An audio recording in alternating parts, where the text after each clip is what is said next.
हमको मन में रमाते चलो, सिद्ध हरि हमको मन में रमाते चलो। वक्त आएगा ऐसा कभी न कभी, वक्त आएगा ऐसा कभी न कभी, सिद्धि पाएंगे हम भी कभी न कभी, सिद्धि पाएंगे हम भी कभी न कभी, संयम पाएंगे हम भी कभी न कभी, संयम पाएंगे हम भी कभी न कभी। जिन्होंने अपने प्रबल पुरुषार्थ के माध्यम से मोक्ष पद को प्राप्त कर लिया, उन सभी सिद्ध आत्माओं के पावन सी चरणों में हमारी भाव भरी वंदना। परम उपकारी लाखों आत्माओं को बोध देकर परमात्मा के धर्म से जोड़ने वाले ऐसे दादा श्री जिन दत्त सूरी आदि चारों दादा गुरुदेव श्री के पावन सी चरणों में हमारी भाव भरी वंदना। परम पूज्य गण नायक श्री सुख सागर जी महाराज साहेब के पावन सी चरणों में हमारी भाव भरी वंदना। परम पूज्य आचार्य सम्राट श्रीमद जिन कांति सागर सुरेश्वर जी महाराज साहेब के पावन सी चरणों में हमारी भाव भरी वंदना। भवसागर से डूबती नैया को सहारा देने वाले मेरी श्रद्धा के केंद्र परम पूज्य गुरुदेव गच्छाधिपति आचार्य भगवत श्रीमद जिन मणिप्रभ सुरेश्वर जी महाराज साहेब के पावन सी चरणों में हमारी भाव भरी वंदना। अत्तर विराजे स्थिर मुनिराज के चरणों में भाव भरी वंदना।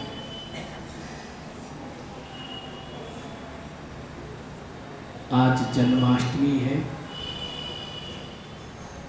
आज के दिन कृष्ण पक्ष की अष्टमी के दिन भगवान श्री कृष्ण का जन्म हुआ था। भगवान महावीर की वाणी में भगवान महावीर ने कहा था कि श्री कृष्ण भगवान आने वाले 24 में अमम नाम के तीर्थंकर बनेंगे। तो हम सभी नमोथों में बोलते हैं जय सीता जय भविष्यंती नागे काले संपय वर्तमान स्मृति है। जो तीर्थंकर हो चुके हैं, जो होने वाले हैं, भूतकाल वर्तमान और भविष्य तीनों को हम वंदन करते हैं। कृष्ण भगवान का जीवन, कृष्ण भगवान की गीता जैन धर्म से मिलती जुलती है। यूँ कहें कि जैन धर्म ही उसमें दिखाई देता है, क्योंकि कृष्ण भगवान का जीवन जैन धर्म से प्रभावित था। क्योंकि उनका पारिवारिक वातावरण जैन धर्म में श्रद्धा रखने वाला था। जैन धर्म को स्वीकार, पूरा परिवार जैन धर्म को ही स्वीकार किया था। और कृष्ण भगवान नेमिनाथ भगवान के भाई थे, तो साथ साथ खेलना, साथ साथ उठना बैठना, सब कुछ साथ साथ होता था। तो इसलिए कृष्ण भगवान का जीवन जैन धर्म से प्रभावित था। उनके घर का वातावरण ऐसा ही था, इसलिए वो जैन धर्म से प्रभावित थे। और इसीलिए गीता में अर्जुन को बोध देते हुए जो उन्होंने बोध दिया, गीता में जो उन्होंने उपदेश दिया, ऐसा लगता है कि जैन धर्म से ही प्रभावित है। जैन धर्म ही उसमें प्रकाशित हो रहा है। उन्होंने एक श्लोक में कहा, यही स्पष्ट प्रसर होगा दुख योग्य एते आत्मा तंत्र किंतई ने तेसु रमते बुद्धम। कृष्ण भगवान अर्जुन को कह रहे हैं कि जो भोग स्पर्श से मिलते हैं, जो भोग विलास में जो आनंद मिलता है, जो किसी न किसी के आलंबन से सुख मिलता है, चाहे वो पदार्थ से सुख मिलता हो, चाहे भोग से सुख मिलता हो, चाहे इंद्रियों के माध्यम से हमें जो आनंद और सुख मिलता है, जैसे आँख के माध्यम से सुख मिलता है, कान के माध्यम से सुख मिलता है, आँख के माध्यम से अच्छा दृश्य देखा, अच्छा कुछ देखा, आनंद आया, कान के माध्यम से अच्छा सुना, आनंद आया, जीभ के माध्यम से अच्छा खाया, आनंद आया, अच्छी सुगंधी नाक को आनंद आया। तो जो ये आनंद है इंद्रियों के द्वारा, पदार्थों के द्वारा, भोग के द्वारा जो ये आनंद है, ये आखिर में दुखदायी होते हैं। इसलिए हे अर्जुन, हे कुंते, इसमें ज्ञानी पुरुष, महापुरुष वो कभी इस भोगों में, वो आनंद में कभी आसक्त नहीं बनते। भगवान महावीर भी यही कहते हैं कि पदार्थों में बाहर के किसी को निमित्त से जो आनंद मिलता है, वो आनंद आखिर दुखदायी होता है। पदार्थ में, किसी पदार्थ में ये ताकत नहीं है कि जो आपको हमेशा आनंद दे सके, किसी ताकत नहीं, क्योंकि उनका स्वभाव गलना, सड़ना, टूटना, बिखरना, समाप्त हो जाना है। तो हमें आनंद क्या देगी? आज हमारी इंद्रिय सक्षम है, आँख में दिखाई देता है, और कल आँख की रोशनी चली गई तो जिस आँख से आपने आनंद प्राप्त किया, उसी आँख के कारण आप दुखी भी हो सकते हैं। जिस जीव के द्वारा आपने चटपटा खा के आनंद का प्राप्त किया, ब्लड प्रेशर हो गया, शुगर हो गई, डॉक्टर कहते हैं नमक नहीं खाना है, शक्कर मीठा नहीं खाना है, तो जीव को तो वो अच्छा लगता है, लेकिन शरीर को नुकसान पहुंचाता है। तो यही जीव आनंद को प्राप्त करती है, और इसी जीव के कारण हम दुखी भी होते हैं। तो किसी पदार्थ में आनंद देने की क्षमता नहीं है। आपने एक गिलास दूध पिया या रसगुल्ले बने, आपने 5 रसगुल्ले खाए, 10 खाए, 15 खाए, जो 5 में आनंद आया वो 10 में नहीं आएगा, और जो 10 खाए 15 में आनंद नहीं है। और अगर ज़्यादा खाना पड़े तो 20, तो मन रुचि नहीं होगी, और ज़्यादा जबरदस्ती खाए तो उल्टी भी हो सकती है। रसगुल्ले वही है, लेकिन पहले रसगुल्ले खाने में जो आनंद आया वो बाद में नहीं आया। तो वस्तु तो वही है। इसलिए ज्ञानी भगवान कहते हैं किसी वस्तु में ताकत नहीं है सुख देने की, किसी पदार्थ में, किसी व्यक्ति में, किसी ऐसी स्थिति में, किसी भी वातावरण में हमें सुख देने की ताकत नहीं है। कैसा भी वातावरण हो, चाहे अनुकूल हो चाहे प्रतिकूल हो, किसी में आनंद देने की क्षमता नहीं, क्योंकि आनंद का विषय हमारा भीतर में है। जो व्यक्ति बाहर के आनंद में उलझ जाता है, उसमें आसक्त बन जाता है, वो व्यक्ति अंधा हो जाता है, और फिर उसे दिखाई नहीं देता है, फिर वो ही सही गलत कुछ नहीं नजर आता है, वो उसके पीछे ही भागेगा, उसमें ही आनंद ढूंढेगा, भोग में आनंद ढूंढेगा, मकान में आनंद ढूंढेगा, परिवार में आनंद ढूंढेगा, बाहरी पदार्थों में आनंद, साधनों में आनंद ढूंढेगा, लेकिन आनंद मिलेगा, मिलता नहीं। क्योंकि ये आनंद आखिर दुखदायी होते हैं। और इसलिए साधु संत, ज्ञानी भगवंत, ज्ञानी पुरुष कभी भी उस भोगों में, उस आनंद में कभी डूबते नहीं है, आसक्त नहीं बनते। और इसलिए परमात्मा हमेशा अपने भक्तों को, अपने साधकों को यही कहते हैं कि तुम किसी व्यक्ति विशेष पर आसक्ति के भाव मत हो, किसी वस्तु विशेष व्यक्ति पर किसी आसक्ति के भाव मत हो। क्योंकि जहाँ आसक्ति है जहाँ उत्पत्ति है, जहाँ आसक्ति है वहाँ उत्पत्ति है। आपकी जहाँ आसक्ति होगी, जैसे देवताओं का पानी में कीड़ा का तो इसमें आसक्ति होती है तो पानी के जीव बन जाते हैं। जहाँ आसक्ति है वहाँ उत्पत्ति है, इसलिए आसक्ति के भाव मत रखो, उसमें उलझो मत, उसी में डूबो मत, उसी में अपना सारा जीवन बर्बाद मत करो। क्योंकि दुख का कारण मैं ही हूं और सुख का कारण भी मैं ही हूं। कोई दूसरा व्यक्ति ना सुखी कर सकता है ना दुखी कर सकता है, सुख में भी निमित्त और दुख में भी निमित्त है।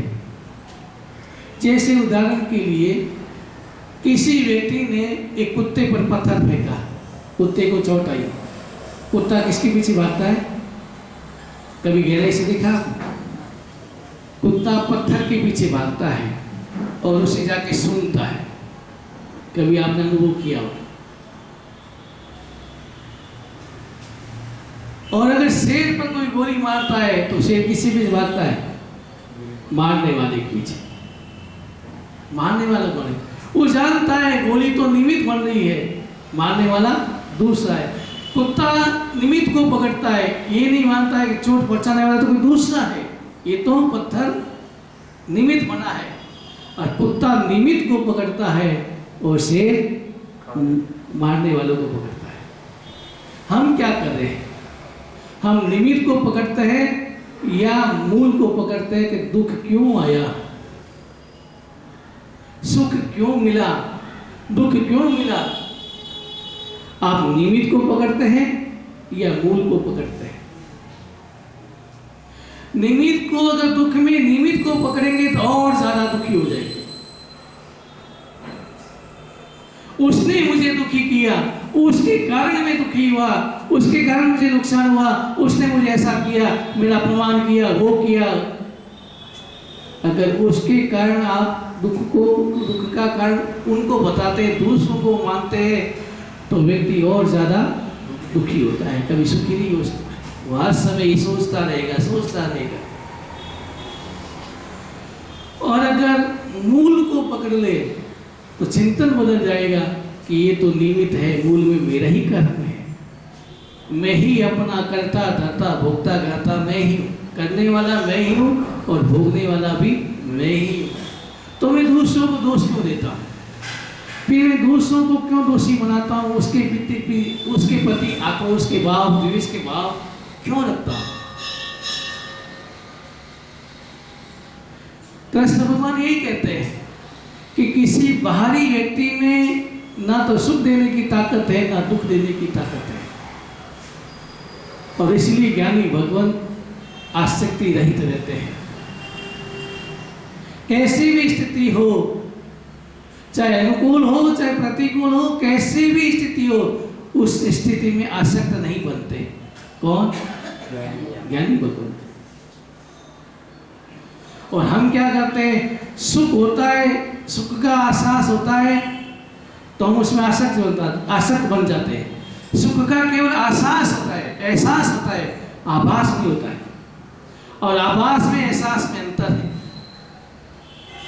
आभास हुआ जैसे एक व्यक्ति रेगिस्तान में चला गया, प्यास लगी है, जोरदार प्यास लगी है, तो पेड़ के ऊपर चढ़ता है, देखता है कि पानी तालाब हो या पानी मिल जाए, पेड़ के ऊपर चढ़ता है, लगता है कि वो कुछ थोड़ी दूर तालाब लग रहा है, वो वहां जाता है, लगता है तालाब, फिर ऊपर पेड़ चलता है कि थोड़ा दूर है, तालाब होता नहीं, बादल ही होते हैं। बादल कोई हो तनाव से भरता है। तो एहसास है कि पानी है वहां, लेकिन आभास नहीं। तो हम केवल सुख का एहसास करते हैं, सुख मिलेगा, इसमें सुख है, लेकिन आभास नहीं होता। फिर भी व्यक्ति ज्यादातर उसमें ही आसक्त बन जाता है, सुख में आसक्त बनता है और दुख में निराश हो जाता है, दुख में हताश हो जाता है कि ये कि मेरी जिंदगी है, भगवान आपने ये क्या किया, मेरे साथ ऐसा क्यों होता है। कई व्यक्ति कहते हैं, और कई व्यक्ति ऐसे भी बोल देते हैं, इसे जीना तो इसे समझना जा, मरना अच्छा। ऐसे भाव भी रखते हैं। लेकिन जो ज्ञानी भगवंत होते जानते हैं सुख भी मेरे कारण है, दुख भी मेरे कारण है। दूसरा व्यक्ति कुछ भी नहीं कर सकता है। दूसरा निमित्त बनता है सुख में भी और दुख में भी। वो भी निमित्त कैसे बनता है? वो भी अपने कर्मों के आधार पर दूसरा व्यक्ति निमित्त बनता है, सुख में भी और दुख में। आपका अगर पुण्य का उदय है तो हर व्यक्ति आपको सहयोग दे देगा, हर व्यक्ति सहयोग करेगा। और अगर आपका पाप का उदय है तो सगा भाई भी सामने नहीं देखेगा। इसमें भी मेरा ही है। दूसरा व्यक्ति सहयोग देता है, उसका कारण भी मैं ही हूं, और दूसरा व्यक्ति मेरे से मुंह मोड़ता है तो उसका कारण भी मैं ही हूं। क्योंकि मैंने अगर पूर्व भव में अच्छा काम किया, पुण्य किया, तो मेरे यहाँ लोग सहयोग करेंगे। और अगर मैंने पूर्व भव में पाप का बंधन किया तो यहाँ मुझे कोई सहयोग भी नहीं देगा। तो मूल कारण कौन है? मैं ही हूं। जब मैं ही मूल कारण हूं तो फिर मैं सुख दुख का आधार दूसरों को क्यों बनाता हूं? फिर सुख दुख का आधार संसार को क्यों मानता हूं? फिर सुख दुख का आधार भोग और विलास पदार्थों में क्यों ढूंढता हूं?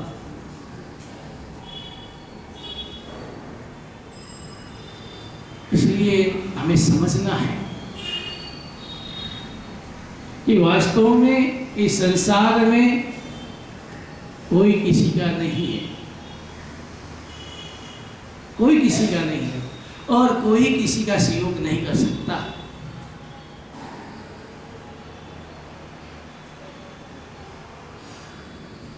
क्योंकि सहयोग और वियोग ये हमारे कारण ही होता है। तो जब ये बात समझ में आ जाए कि कोई सुखी नहीं कर सकता, कोई दुखी नहीं कर सकता, सुख में भी वो मेरा निमित्त बनता है, दुख में भी मेरा निमित्त बनता है, वो भी मेरे कर्मों के आधार पर। अगर दुख में निमित्त बनता है तो भी मेरा कर्म मेरा ही आधार, कर्मों का मेरा ही कारण, मेरा ही आधार के कारण, मेरे ही कर्मों के कारण वो मेरे दुख में निमित्त बनता है। और सुख में भी नहीं बनता है तो भी मेरे कर्मों के कारण। जब ये बात समझ में आ जाए व्यक्ति को, तो व्यक्ति नए कर्मों के बंधन से बच जाता है। फिर नए कर्म बंधन नहीं होंगे, क्योंकि बात समझ में आएगी ये मेरे को दुख नहीं दे रहा है, ये तो निमित्त बन रहा है, मूल में मेरे ही कर्म है। ये व्यक्ति सुख नहीं दे रहा है, सुख में भी निमित्त बन रहा है, ये भी मेरे कर्मों के कारण। एक भाई दूसरे का सहयोग कर लेता है, सहायता पहुंचाता है, उसको सहयोग करता है, उसका हाथ पकड़ लेता है, लेकिन भाई का नहीं पकड़ रहा है। ऐसा क्यों? व्यवहार में तो गलत लगता ही है कि भाई भाई का सहयोग नहीं कर रहा है, लेकिन गहराई से देखें तो ऐसा लगता है कि उसके कर्मों के परिणाम के कारण भाई उसका सहयोग नहीं कर रहा है। लेकिन हमें केवल निश्चय को नहीं पकड़ना है, व्यवहार को भी निभाना है, क्योंकि व्यवहार भी निभाना बहुत जरूरी है। क्योंकि कहावत है ना, यद्यपि सत्यम लोग विरुद्धम न करिए न चलिए। जो बात सही होने पर भी लोग व्यवहार में जो गलत लगता है वो काम नहीं, वो क्रिया नहीं करनी चाहिए। ये भगवान भाभी ने एक सूत्र दिया था। जैसे कि उदाहरण के लिए मेरी बहन सगी बहन है, मेरी सगी बहन है और मैं एक कमरे में बंद बैठा हूँ, बात कर रहा हूँ, तो आपके मन में क्या आएगा? आप हर व्यक्ति थोड़ी जानता है मेरी बहन है, लेकिन आपके मन में क्या आएगा कि एक साधु होके अकेली महिला से, अकेली लड़की से बात करते हैं, जरूर कोई गड़बड़ है। हालांकि व्यवहार शुद्ध है, सगी बहन है, व्यवहार शुद्ध है, लेकिन लोग व्यवहार में गलत है। वो काम कि साधु को नहीं, केवल साधु को नहीं, साधु को।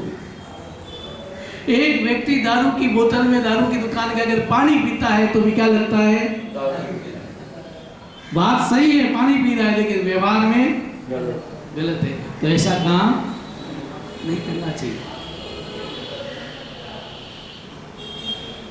एक उदाहरण आता है कि एक महाराज जी का प्रवचन भवन का प्रवेश था, लोग इंतजार कर रहे थे, बैंड बाजा सब इंतजार कर रहे थे। थोड़ा आचार्य बहुत लेट हो गए, तो एक दूध वाला आया, उसको पूछा, अरे भाई गुरु भगवंत को देखा? उसने हाँ, वो नदी में पानी पी रहे थे। क्या कहा? वो नदी में पानी पी रहे थे। स्वामी साहब को सुना, ये आचार्य को ऐसे नदी में कच्चा पानी पी रहे थे? नहीं, ऐसा आचार्य उनका प्रवेश नहीं करा, और सब अपने अपने घर चले गए। आचार्य दूर आए, गांव आना था, आए, देखा कोई नहीं, और आचार्य भगवान ने किसी बच्चे के मुंह से सुन लिया, अरे ये नदी में पानी पी रहे थे, ऐसे आचार्य नदी में पानी पी रहे।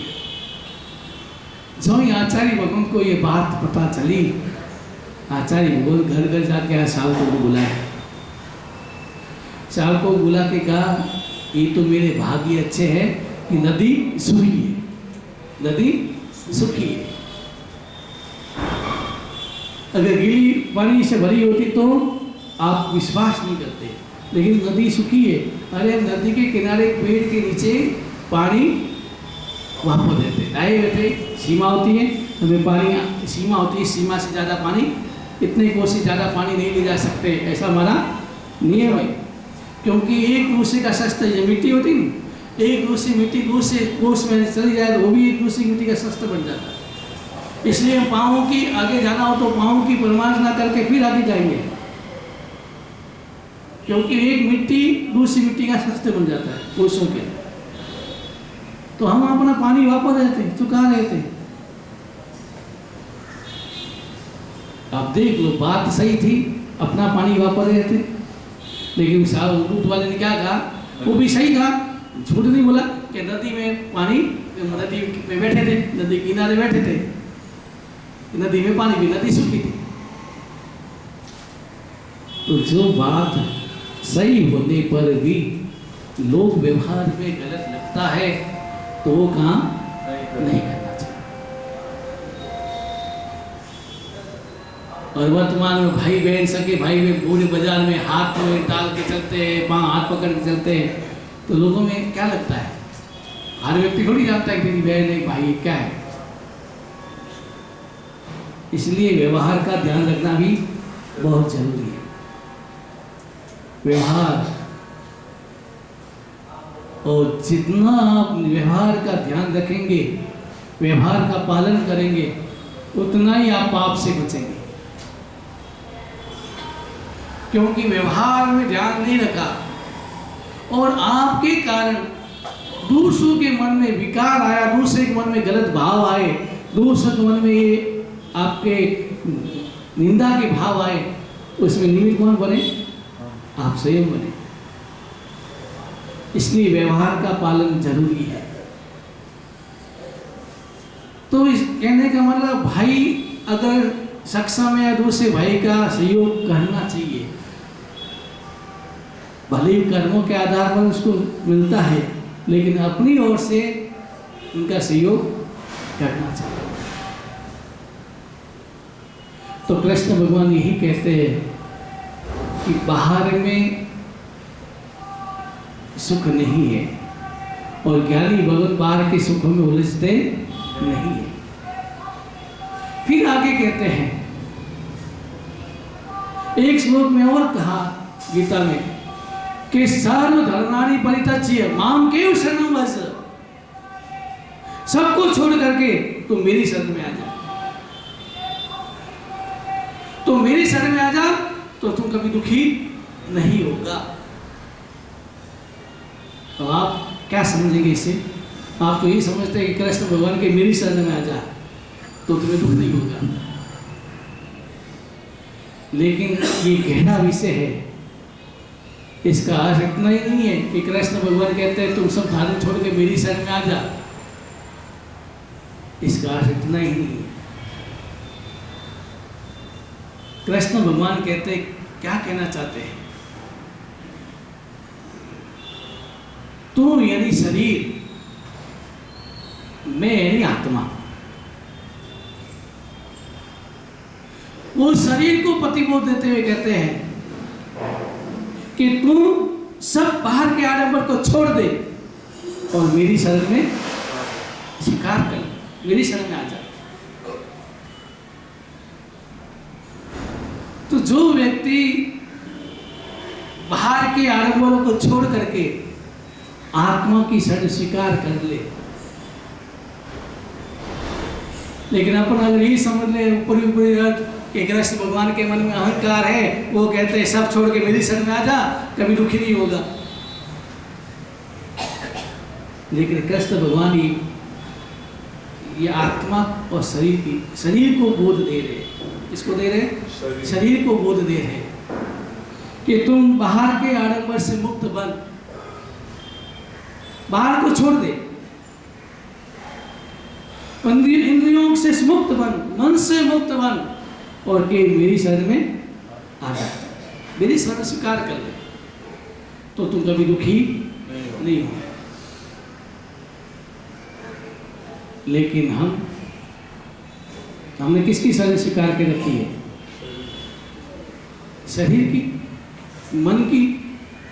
मन के दास बने, गुलाम बने हैं, शरीर के दास बने, गुलाम बने, इंद्रियों के दास बने हुए हैं और इसी कारण दुखी होते हैं। यहाँ जितने ही बैठे नहीं, आप पूछ लो अंदर से वो व्यक्ति कितना सुखी है, अंदर से, अंदर की प्रसन्नता, अंदर से आनंद, ऊपरी आनंद नहीं। मैंने पहले कह दिया, भोग में, वस्तु में, इंद्रियों में, इनके सहयोग से जो आनंद मिलता है, जो सुख मिलता है, वो सुख नहीं होता है, वो केवल एहसास होता है, आभास नहीं हो सकता। तो अंदर से कौन सुखी है? ऐसा कोई कहता है मैं संपूर्ण रूप से सुखी हूं, कोई मुझे कष्ट नहीं है, कोई तकलीफ नहीं है, ऐसा कहने वाले कितने लोग हैं? क्योंकि व्यक्ति किसी न किसी कारण से मन में दुखी हो जाता ही रहता है, चाहे शरीर के कारण है, परिवार के कारण है, अभाव के कारण है, किसी न किसी कारण से वो दुखी होता है। फिर भी हम अपनी शरण स्वीकार नहीं कर पा रहे, अपनी शरण में नहीं जा पाते, हम बाहर में ढूंढते हैं, बाहर की शरण लेते हैं, मन की शरण में जाते हैं, इंद्रियों की शरण में जाते हैं, लेकिन कभी आत्मा की शरण में नहीं गए, आत्मा का शरण स्वीकार नहीं किया। और इस कारण से अभी तक हम दुखी जी रहे, दुख में जी रहे, अनादिकाल से दुख में जीते आए। और इन्हीं के कारण जब हम मन के अधीन होते हैं, इंद्रियों के अधीन, शरीर के अधीन, संसार के अधीन रहते हैं, तो ही तो जन्म मरण का दुख भोगते आए। जन्म मरण के चक्कर में फंसे हुए दुखी हो। तो कृष्ण भगवान यही कहते हैं कि सर्वधर्माणि परित्यज्य के मां केव शरणं व्रज,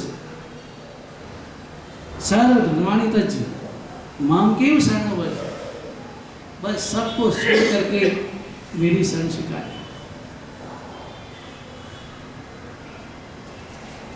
एक बार सैनिक महाराजा बगीचे में घूम रहे थे और घूमते घूमते अंदर गए तो पेड़ के नीचे सैनिक महाराज को लगा कोई बैठा है, तो सैनिक महाराज थोड़े नजदीक आए। नजदीक आए कि देखा एक युवा व्यक्ति है, ध्यान मुद्रा में बैठे हैं, चेहरे चमक रहा है, निडार चमक रही है, लेकिन शरीर में मैल है, फटा कपड़ा लपेटा हुआ है।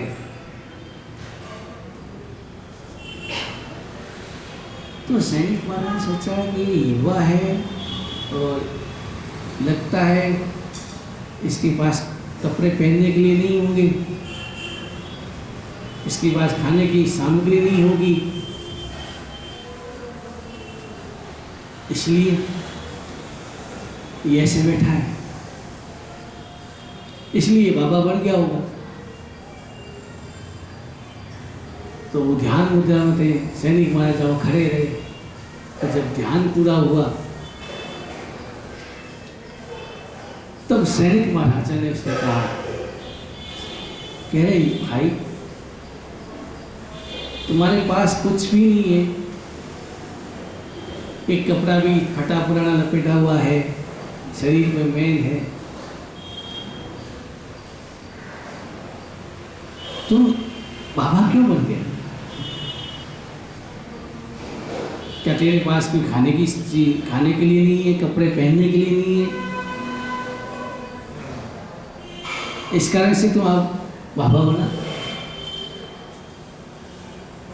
क्योंकि सैनिक महाराजा साधुओं के संपर्क में नहीं थे, जैन धर्म की जानकारी नहीं थी, साधु कैसे होते उनकी जानकारी नहीं थी, क्योंकि वो जैन धर्म से जुड़े हुए नहीं थे। उस समय की बात है, वो तो आनंद भोग विलास में ही आनंद मानते थे, ऐसा आराम में ही आनंद मानते थे। वो शिकार खेलना, घूमना फिरना, भोग विलास में डूबे हुए थे।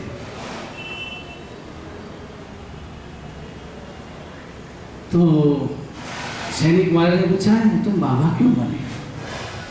तो जी उसने उसकी जिज्ञासा देखी सैनिक महाराजा की, आंखें देखी, तो उसने मुस्कुराते हुए कहा मैं अनाथ हूँ, मैं अनाथ हूँ।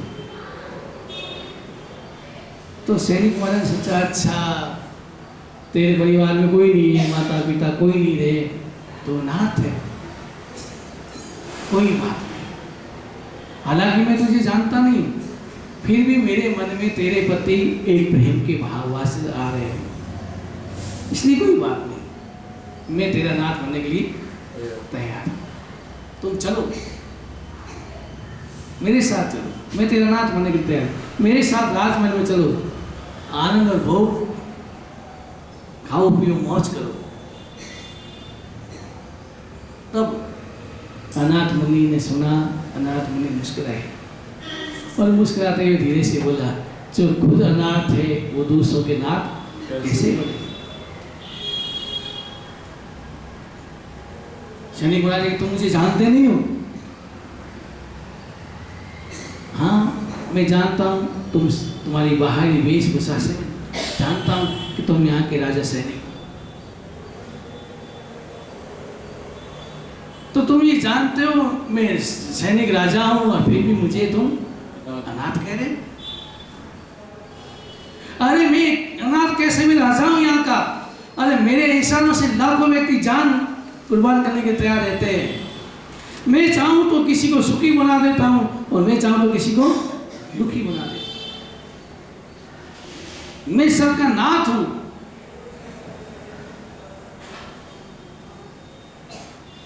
अनाथ मुनि ने कहा कि जो स्वयं अनाथ है दूसरों के नाथ कैसे बन सकते? केवल नाथ बनने का एक अलग भ्रमणा में जीना है, कि भ्रमणा है कि मैं नाथ हूं। उस अनाथ मुनि ने कहा जो शरीर का नाथ नहीं बन सकता तो दूसरों के नाथ क्या बनेगा? शरीर का भी नाथ नहीं बन सका, शरीर का भी मालिक नहीं बन सके तो दूसरों के नाथ कैसे बनेंगे? क्या आप शरीर के मालिक हैं? शरीर के नाथ हैं? क्या शरीर हमारे आदेश का पालन करता है? शरीर आदेश का पालन करता होता तो लकवा क्यों होता? शुगर क्यों होती? हार्ट अटैक क्यों आता? अगर मेरे आदेश का पालन करता तो जो शरीर का भी नाथ नहीं बन सका, नाथ नहीं है, वो व्यक्ति दूसरों का नाथ कैसे बन सकते हैं? कई व्यक्ति की सुनते हैं मैं घर का मालिक हूं। क्या मालिक है तुम? तुम्हारे पास है क्या? तो खुद के मालिक नहीं बनेंगे, दूसरों के क्या मालिक बनोगे? घर के क्या मालिक बनोगे? ये केवल आभास है, मैं मालिक हूँ, मेरे पास करोड़ों की संपत्ति है, मैं संपत्ति का मालिक हूँ। क्या मालिक है तुम मालिक हो? कल तुम आग बंद होते तुम छोड़ के चले जाओ, क्या साथ क्या काम आएगा? साथ अधिक तो साथ लेके जाओगे तो किसके मालिक हो? दूसरी को छोड़ो, वस्तुओं को छोड़ो, पदार्थों को छोड़ो, साधनों को छोड़ो, सबसे पहले तुम शरीर के मालिक भी बनो, शरीर के मालिक बन जाओ। तुम शरीर के मालिक नहीं हो तो दूसरों के मालिक क्या बनो? तुम स्वयं के मालिक नहीं हो तो दूसरों के मालिक क्या बनो? है ना? तुमने कहा जो शरीर का मालिक नहीं बन सका, जो शरीर का नाथ नहीं बन सका, दूसरों के मालिक दूसरों के नाथ कैसे बने? सैनिक महाराज थोड़े आक्रोश आए, फिर बाद में नाथ मुनि ने जिज्ञासा देखी सैनिक की तो बताया कि मैंने कहा मैं अनाथ हूँ। इसका मतलब ये मत समझना कि मेरे माता पिता नहीं है, मेरे माता पिता है, मेरा परिवार है, मेरी पत्नी भी है, सब सुख के साधन भी है, जिसे आप मानते सुख के साधन, वो सब कुछ है मेरे। मैं भी एक संपन्न परिवार का सदस्य हूँ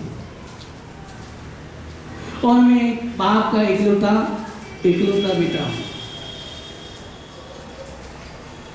कोई कमी नहीं थी मेरे जीवन में। मेरी माँ का प्रेम, मेरी माँ का वात्सल्य, मेरे पिता का प्रेम और मेरी पत्नी का प्यार मेरे ऊपर नौछावर करते। किसी बात चीज की कमी नहीं थी। जो ही मेरी इच्छा, जो ही प्रकट होती मेरी इच्छा पूरी हो जाती। केवल इशारा, मेरी पत्नी मेरी माँ मेरी इशारे से समझ जाती, सब चीज हाजिर, कोई कमी नहीं थी।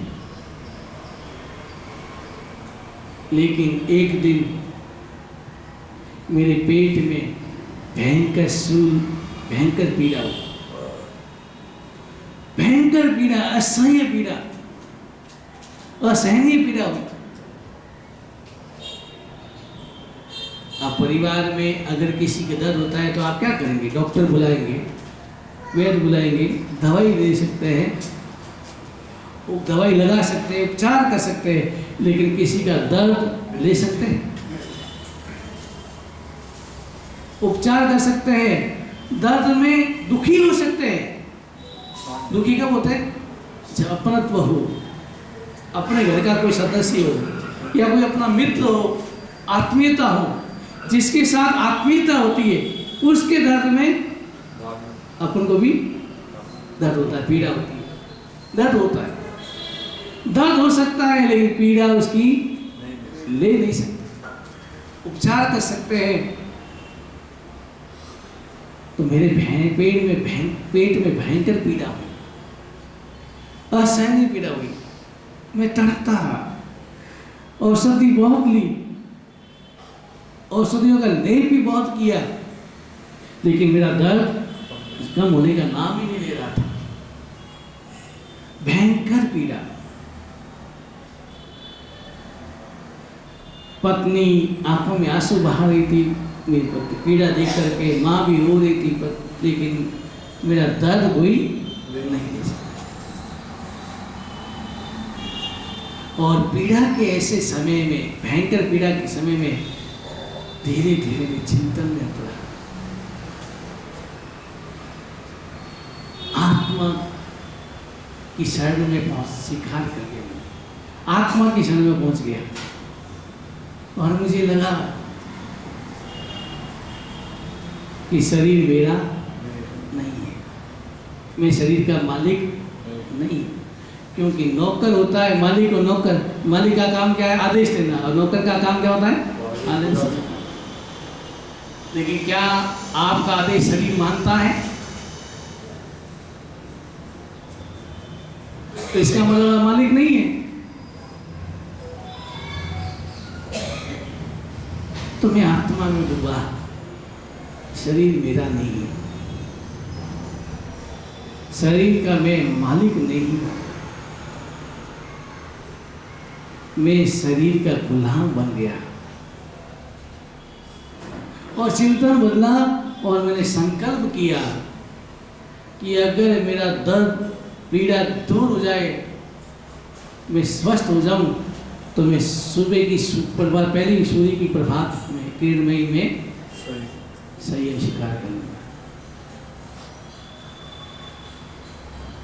मैं आत्मा की शरण स्वीकार कर।